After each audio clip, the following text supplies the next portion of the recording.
എടേ വേലി ചാടിയ പശു കോലുകൊണ്ട് ചാവുന്നൊരു ചൊല്ലുണ്ട്, നീ ഓർമ്മയിൽ വെച്ചോ. ഹായ്, ഞാൻ അപ്സ കേരജി. പുതിയ കഥയും കൊണ്ട് വന്നടേ തള്ള. നിങ്ങൾ എന്റെ ലാസ്റ്റ് വീഡിയോ കണ്ടിട്ടുണ്ടായിരിക്കും.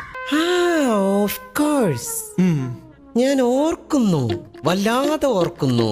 അങ്ങനെ ലൈഫിൽ ഒരു തവണയെങ്കിലും എക്സ്പീരിയൻസ് ചെയ്തിട്ടുള്ള പെൺകുട്ടികൾക്ക് മാത്രമേ അത് റിലേറ്റ് ചെയ്യാൻ പറ്റത്തുള്ളൂ. ആണോ? ഭയങ്കര. ഞാൻ എന്റെ ലൈഫിൽ നടന്നൊരു റിയൽ ഇൻസിഡന്റ് വീഡിയോ ആയിട്ട് കാണിച്ചു.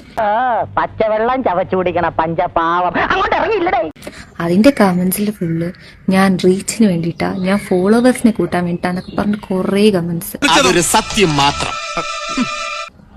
ഒരു കാര്യം അറിയാത്ത റിയാക്ഷൻ വീഡിയോ ചെയ്ത കുറെ പേരുണ്ടല്ലോ, അവരെന്നോട് ഒരു തവണയെങ്കിലും ആ വീഡിയോയിൽ എന്തെങ്കിലും സത്യം ഉണ്ടോ എന്ന് ചോദിച്ചു.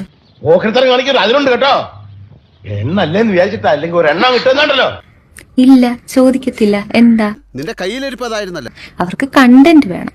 കണ്ടന്റ് ഇല്ലാതിരുന്ന സമയത്ത് പുതിയ കണ്ടന്റ് കിട്ടി, അതുകൊണ്ട് അവരത് ആഘോഷിക്കുന്നു, അത്രേ ഉള്ളൂ. നിന്റെ 4 കഷ്ണമൊക്കെ കാലെ പിടിച്ചൊരാൾക്കുന്നുണ്ടല്ലോ. നിങ്ങളുടെ അമ്മയ്ക്കോ പെങ്ങൾക്കോ നാളെ ഇതുപോലെ ഒരു സിറ്റുവേഷൻ ഉണ്ടാവും വന്ന് പറയുന്നു, അപ്പൊ നിങ്ങൾ ആദ്യം തെളിവ് ചോദിക്കൂ. അതിനിടെ കൂടെ അഡ്ജസ്റ്റ്മെന്റ്. അതോ അവരൊന്നും പ്രതികരിച്ചില്ല എന്ന് പറയുമ്പോൾ നിങ്ങൾ എന്റെ പഴം വിഴുങ്ങിയിരുന്നേന്ന് ചോദിക്കൂ. ഉപദേശം കൊള്ളാം, പക്ഷെ ചെറിയൊരു പ്രശ്നമുണ്ട്. തന്റെ തന്തയല്ല എന്റെ തന്ത. ഇത് കാണുന്ന എന്റെ അനിയത്തിമാരോട് എനിക്കൊരു കാര്യം പറയാനുള്ളൂ. അതെ, ആദ്യം നീ നന്നാകാൻ നോക്ക്. നിങ്ങളും എന്നെ പോലെ പബ്ലിക് ട്രാൻസ്പോർട്ടൊക്കെ യൂസ് ചെയ്യുന്ന ഒരു സാധാരണക്കാരിയാണെന്നുണ്ടെങ്കിൽ നിങ്ങൾ ഇവിടെ ഒട്ടും സേഫ് അല്ല.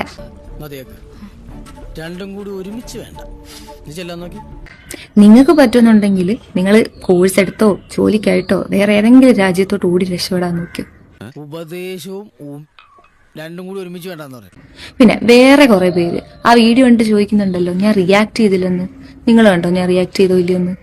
നിനക്കതൊക്കെ എങ്ങനെയാ സാധിക്കുന്നത്? ചുമ്മാ ഇങ്ങനെയുണ്ടോ കള്ളന്മാര് ലോകത്ത്? നട്ടാക്കുരുക്കഥ നുണകൾ പറയല ഇവന്റെയൊക്കെ ഹോബി. ഞാൻ നിങ്ങളെ കാണിച്ച കുറച്ച് സെക്കൻഡ്സ് വീഡിയോ മാത്രമേ നിങ്ങൾ കണ്ടിട്ടുള്ളൂ. ഞാൻ അയാൾക്ക് അവിടെ വെച്ച് കൊടുക്കേണ്ട റിപ്ലൈ കൊടുത്തിട്ടുണ്ട്. മിന്നണ സാരി എടുത്തോണ്ട് മൂക്ക് കണ്ണാടി വെച്ച് ചന്തി കുലുക്കി നടന്നോണ്ടൊന്നും അന്തസ് കിട്ടില്ലടി. ആ ഗുണം ജനിക്കുമ്പോഴേ കിട്ടണം. വേറെ കുറെ പേര് ചോദിക്കുന്നുണ്ട്, അയാള് മാന്യായിട്ടാണല്ലോ ഇരിക്കുന്നേ, അയാൾ ഒന്നും ചെയ്യുന്നില്ലല്ലോ എന്നൊക്കെ. ഇപ്പൊ എനിക്ക് തോന്നുന്നുണ്ട് അയാൾ പിന്നെ മാന്യനായിരുന്നു. എന്തോ എങ്ങനെ? നീ അങ്ങനെയല്ലല്ലോ നേരത്തെ പറഞ്ഞത്. എന്റെ കമന്റ് സെക്ഷനിലുള്ള കുറെ ആളുകളുണ്ടല്ലോ, അവരാ ഏറ്റവും വലിയ ക്രിമിനൽസ്. നമ്മൾ പേടിക്കേണ്ടത് അവരെയാണ്. നിങ്ങൾക്ക് ഇതുപോലൊരു എക്സ്പീരിയൻസ് ഉണ്ടാകുമ്പോൾ നിങ്ങളെ സപ്പോർട്ട് ചെയ്യാനായിട്ട് ആരും ഉണ്ടാകത്തില്ല. അതിന്റെ ഏറ്റവും വലിയ എക്സാമ്പിൾ എന്റെ കമന്റ് ബോക്സ്. നിനക്ക് നാണമുണ്ടോ? നിനക്ക് ഇതിന് എന്ത് സുഖം കിട്ടുന്നത്? ഞങ്ങൾ അങ്ങ് ഇറങ്ങട്ടെ. ആയിക്കോട്ടെ, സന്തോഷായി.